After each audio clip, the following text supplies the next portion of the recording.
आज हम पूरे विश्व में अगर धर्मों की बात करें तो मुस्लिम धर्म ने जब जब अपना प्रचार प्रसार किया है तो वो तलवार के बल पे किया है। ईसाइयों ने अपना जो प्रचार प्रसार किया है तलवार के बल पे किया है। हिंदू ने अपना प्रचार प्रसार जो किया है तलवार के बल पे किया है। लेकिन अगर कहीं पर कोई ऐसा धर्म है जिसने कभी अपने धर्म के प्रचार प्रसार के लिए हिंसा का सहारा नहीं लिया तो वो केवल कृष्ण जी ने महाभारत के समय में जो है तब ये कहा था कि धर्म की रक्षा करने के लिए और जिन लोगों ने अधर्म किया है उनको नाश करने के लिए हमें ये युद्ध करना पड़ेगा, हमें इन लोगों को मारना पड़ेगा। वो सारे लोग मारे गए लेकिन तब भी धर्म की रक्षा नहीं हो पाई। तब भी आज जो है धर्म संकट में है। कोई भी देवी देवता ऐसा नहीं है जिसके हाथ में जो है हथियार ना हो। हर एक देवी देवता, हर एक ईश्वर के हाथ में हथियार हैं। और जिसके हाथ में हथियार हैं तो आपको वहाँ से अहिंसा कैसे मिलेगी? वहाँ से तो आपको हिंसा ही मिलेगी। हिंसा जो आप देखेंगे मोहम्मद पैगंबर हैं, उनके हाथ में कभी आपको जो हथियार नहीं मिलेगा। ईसा मसीह हैं, उनके हाथ में कभी आपको हथियार नहीं मिलेगा। गुरु नानक देव हैं, उनके हाथ में कभी आपको हथियार नहीं मिलेगा। जितने भी साधु संत हुए हैं किसी के हाथ में हथियार नहीं है। इन्होंने बिना हथियार के अपने जीवन का बलिदान करके मानवता को बचाने का काम किया है। संविधान के जो मूल अधिकार हैं इनका गला घोटने के लिए, गला घोटेंगे भी नहीं, आपको दिखाएंगे कि you have these rights under the constitution of India. लेकिन वो आपको दूसरी तरफ से धमकी देंगे कि अगर आपने इनका इस्तेमाल किया तो आपके साथ में इस तरह की घटनाएं कारित की जाएंगी। चीज़ और चाहिए, जिस संगठन से ये आता है, जिस संगठन ने इसको तैयार किया है, जिस संगठन ने इसको पैदा किया है, जिस संगठन ने इसको प्रधानमंत्री बनाया है, उस संगठन की एक और इच्छा है, वो है हिंदू राष्ट्र की इच्छा। और हिंदू राष्ट्र की इच्छा जो है कैसे पूरी होगी कि जब इस देश में केवल हिंदू ही हिंदू रहेंगे और बाकी सभी लोग मौन हो जाएंगे और मौन रहकर जो है उनके हिंदू राष्ट्र को स्वीकृति दे देंगे, तब इस देश में हिंदू राष्ट्र। जब बाबा साहब डॉक्टर भीमराव अंबेडकर को हिंदू कोड बिल पास नहीं करने दिया गया पार्लियामेंट में, तो उन्होंने अपनी जिम्मेदारी समझते हुए इस देश की महिलाओं के प्रति कि इस देश की महिलाओं को उनकी गुलामी से मुक्त कराना, और यदि मैं अब इस देश की अपनी माँ बहन बेटियों को उस गुलामी से मुक्त नहीं करा दे सकता तो मुझे कानून मंत्री के पद पर रहने का कोई अधिकार नहीं है। उन्होंने उस कानून मंत्री के पद को ठोकर मारी थी।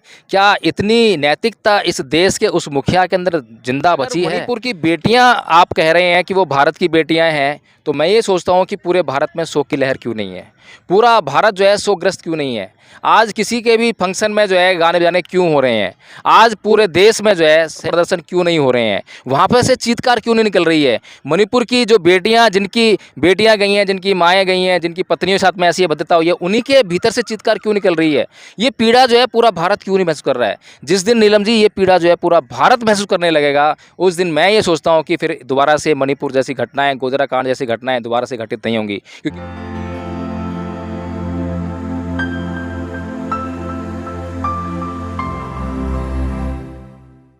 नमस्कार, आप देख रहे हैं एनबी न्यूज़ 24/7 नीलम बोध के साथ। लगातार साथियों मणिपुर की घटना तूल पकड़े हुए है। आए दिन लगातार प्रोटेस्ट हो रहे, चाहे मैं मणिपुर की बात करूँ या देश के तमाम राज्यों की बात करूँ। जो लोग जागरूक है अपने अपने तरीके से विरोध प्रदर्शन कर रहे हैं। पिछले दिनों जिस तरह से हमने देखा कि मणिपुर के लोगों ने जंतर मंतर पर भारी आक्रोश प्रदर्शन किया और लगातार वो एक गाना गाते नजर आए कि वी शैल ओवरकम समडे, ओहो deep in my heart do you again, we shall overcome someday.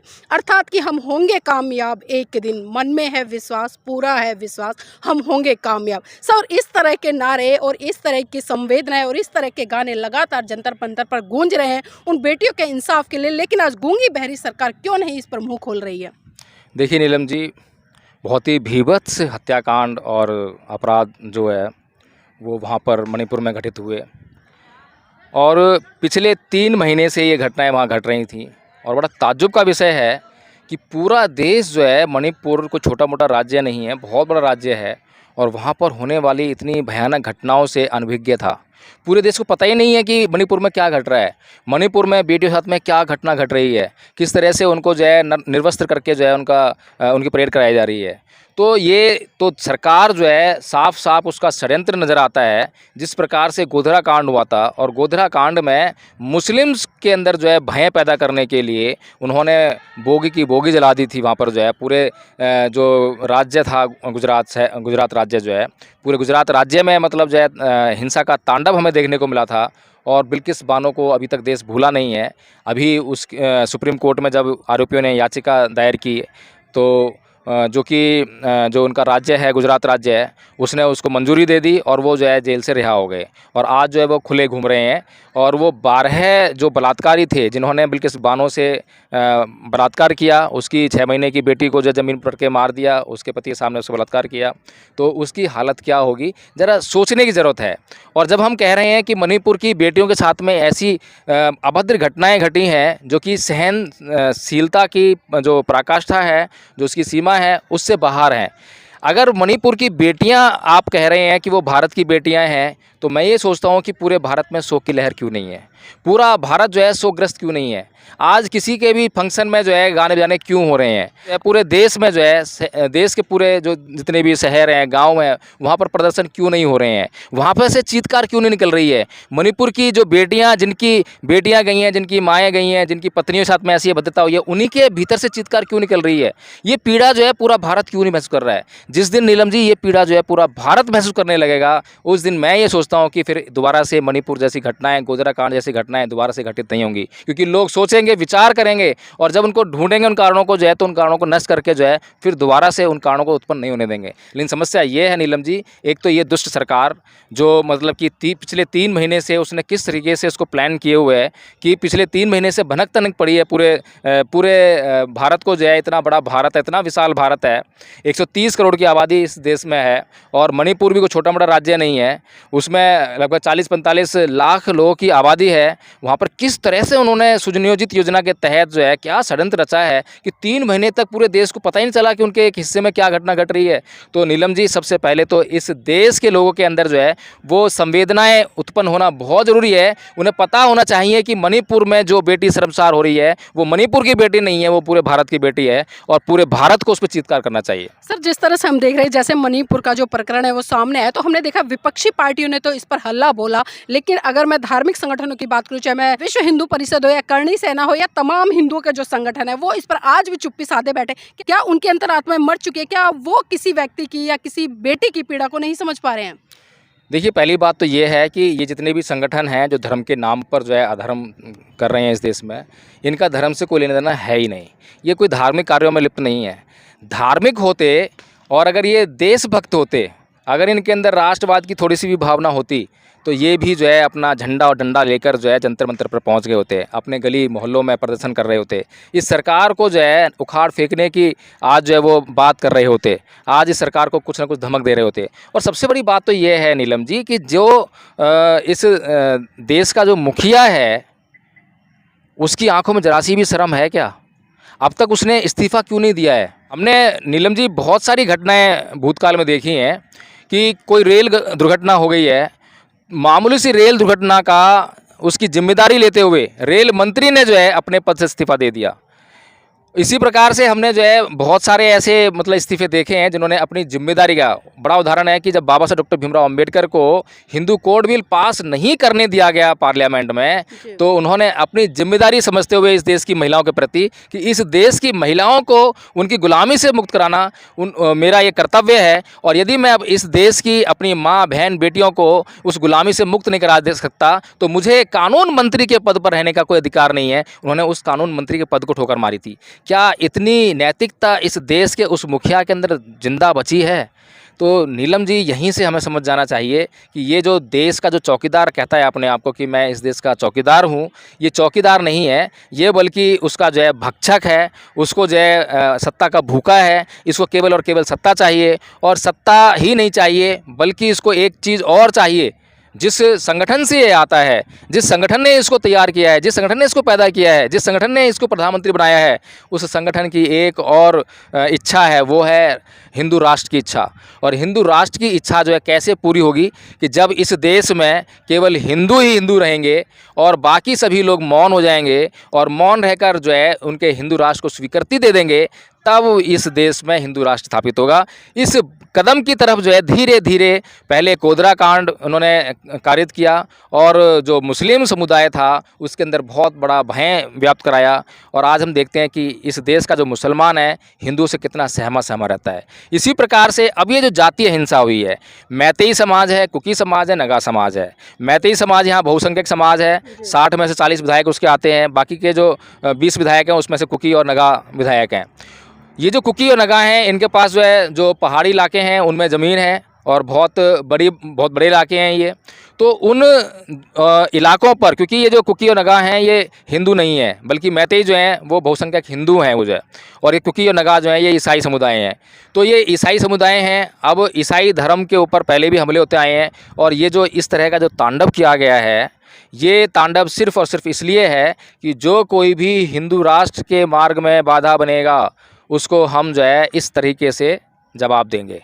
तो ये एक उदाहरण है जिस तरीके से गोधरा कांड को जो है जो मुसलमान जानता है, जिसने उसको सुना है, जो देखता है, जब भी इतिहास पढ़ेगा उसकी रूह कांपेगी, वो सहमा सहमा ही रहने लगेगा। इसी प्रकार से जब जब मणिपुर को लोग सुनेंगे तो वो मणिपुर को सुनकर जो है ये सोचने पर मजबूर होंगे, क्या उनको हिंदुओं का विरोध करने की इस देश में इजाज़त है? क्या right to speech and expression का जो उनको संवैधानिक अधिकार जो मिला हुआ है, क्या वास्तव में वो परिलक्षित होता नज़र आता है या उसको व्यवहार में लाया जा सकता है? क्या हमारे पास वास्तव में right to speech and expression का अधिकार है या नहीं है?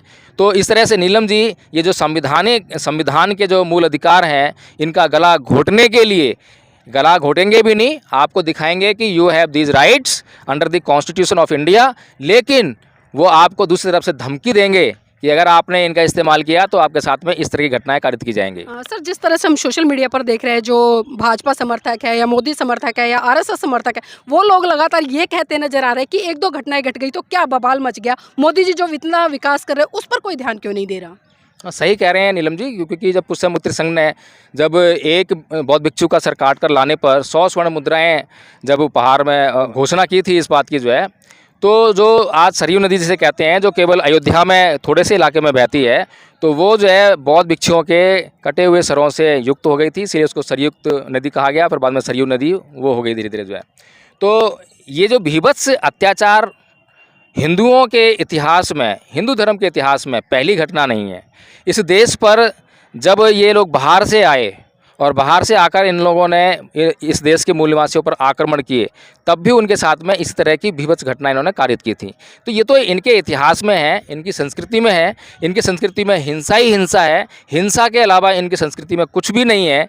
मोदी जी जिस संस्कृति से आते हैं, ये जिस संस्कृति की सत्ता आज देश में स्थापित है, उस राजनीतिक पार्टी की जो संस्कृति है उसमें केवल हिंसा ही हिंसा है। आप देखेंगे कि कोई भी ईश्वर, कोई भी देवी देवता ऐसा नहीं है जिसके हाथ में जो है हथियार ना हो। हर एक देवी देवता, हर एक ईश्वर के हाथ में हथियार हैं, और जिसके हाथ में हथियार हैं तो आपको वहाँ से अहिंसा कैसे मिलेगी? वहाँ से तो आपको हिंसा ही मिलेगी। हिंसा जो आप देखेंगे, मोहम्मद पैगंबर हैं, उनके हाथ में कभी आपको जो हथियार नहीं मिलेगा। ईसा मसीह हैं, उनके हाथ में कभी आपको हथियार नहीं मिलेगा। गुरु नानक देव हैं, उनके हाथ में कभी आपको हथियार नहीं मिलेगा। जितने भी साधु संत हुए हैं, किसी के हाथ में हथियार नहीं है।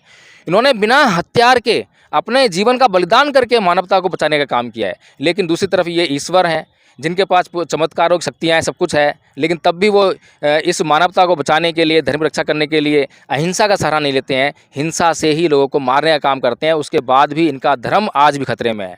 कृष्ण जी ने महाभारत के समय में जो है तब ये कहा था कि धर्म की रक्षा करने के लिए और जिन लोगों ने अधर्म किया है उनको नाश करने के लिए हमें ये युद्ध करना पड़ेगा, हमें इन लोगों को मारना पड़ेगा। वो सारे लोग मारे गए, लेकिन तब भी धर्म की रक्षा नहीं हो पाई। तब भी आज जो है धर्म संकट में है। तो ये धर्म वरम कोई संकट में नहीं है, ये सिर्फ इनकी नीयत का मामला है। ये जो है राजनीति का मामला है, ये धर्म का कोई मामला नहीं है। तो क्या लगता है सर, मणिपुर जैसी घटनाएं हो या जिस तरह से अभी राजस्थान में भी एक घटना का प्रकरण निकल के आया, एक बहुजन समाज की बेटी के ऊपर तेजाब छिड़क के उसको मारने का काम किया गया, तो उस पर भी कहीं ना कहीं, चाहे हम कांग्रेस सरकार की बात करें, भाजपा सरकार की बात करें, इनकी कूटनीति दोनों की एक से नजर आती है, लेकिन जब लांछन लगाने की बारी आती है तो दोनों पे आरोप प्रत्यारोप की राजनीति करते नजर आते हैं। देखिए नीलम जी, ये कांग्रेस और बीजेपी का मामला नहीं है, ये मामला है संस्कृति का। मैं बार बार ये इस देश के लोगों को समझाने का काम करता हूँ कि संस्कृति का मतलब होता है आदतें, कि हमारी आदतें कैसी हैं। क्या हमारी आदतों में हिंसा शामिल है? क्या हमारी आदतों में अहिंसा शामिल है? जैसी हमारी आदतें होंगी हम वैसा ही रिएक्शन देंगे। किसी ने मुझे गाली दी तो उस गाली का जवाब मैं कैसे देता हूँ, ये मेरी संस्कृति पर डिपेंड करता है। मेरी संस्कृति मुझे क्या सिखाया है कि गाली का जवाब आपको कैसे देना है। तो गाली का जवाब आपको जो है गाली से देना है, गाली का जवाब आपको मारपीट से देना है, हत्या करके देना है। ये जो है हिंदू संस्कृति आपको सिखाती है कि ईंट का जवाब आपको पत्थर से देना है। ये आपको हिंदू संस्कृति सिखाती है। जो दूसरी संस्कृति जो है, जिसे बौद्ध संस्कृति कहते हैं, वो आपको जो है जब ये कहता है कोई कि भाई, जब कोई किसी को गाली देता है तो जो बौद्ध संस्कृति वो कहती है कि वो गाली दे रहा है क्योंकि वो बीमार है, क्योंकि उसके अंदर कहीं ना कहीं कोई बीमारी है जिसकी वजह से वो गाली दे रहा है। तो उस बीमारी का इलाज करना ज़रूरी है, तो उसको रोकना ज़रूरी है, समझाना ज़रूरी है कि भाई आप गाली क्यों दे रहे हो। अगर उसका इलाज कर दिया तो वो गाली हमेशा हमेशा के लिए समाप्त हो जाएगी। वहीं पर जो ये संस्कृति है जिसमें गाली का जवाब गाली से देना है, तो गाली का जवाब देकर गाली से देकर आज तक किसी ने किसी को समझाया नहीं है, आज तक कोई भी शांत नहीं हुआ है, बल्कि मन के अंदर जो है कहीं ना कहीं घृणा और द्वेष के बीज लेकर बदला लेने की भावना उसके अंदर जो पनपती है, तो उसको संजोए रखता है और जब भी मौका मिलता है तभी बदला लेता है जो है। तो इस तरह से नीलम जी हमें ये समझना चाहिए कि ये बीजेपी और कांग्रेस का मामला नहीं है, ये संस्कृति का मामला है और आज इस देश को सांस्कृतिक परिवर्तन की ज़रूरत है। आज हम पूरे विश्व में अगर धर्मों की बात करें तो मुस्लिम धर्म ने जब जब अपना प्रचार प्रसार किया है तो वो तलवार के बल पे किया है। ईसाइयों ने अपना जो प्रचार प्रसार किया है तलवार के बल पे किया है। हिंदू ने अपना प्रचार प्रसार जो किया है तलवार के बल पे किया है। लेकिन अगर कहीं पर कोई ऐसा धर्म है जिसने कभी अपने धर्म के प्रचार प्रसार के लिए हिंसा का सहारा नहीं लिया तो वो केवल और केवल बुद्ध का धर्म है। इस देश को बुद्ध के धम्म और उसके सिद्धांतों की ज़रूरत है, उसके मार्ग की ज़रूरत है, उसके मार्ग पर इस देश के लोगों को चलने की ज़रूरत है। अगर ऐसा इस देश के अंदर हो जाए तो मणिपुर और गोधरा जैसे कांड जो है बिल्कुल नहीं हो सकते इस देश में, और पूरा देश जो है चहुमुखी उसका विकास होगा और यह देश बहुत जल्दी जो है विकसित राष्ट्र कहलाएगा, पूरे विश्व में जो है विश्व गुरु बन के उभरेगा।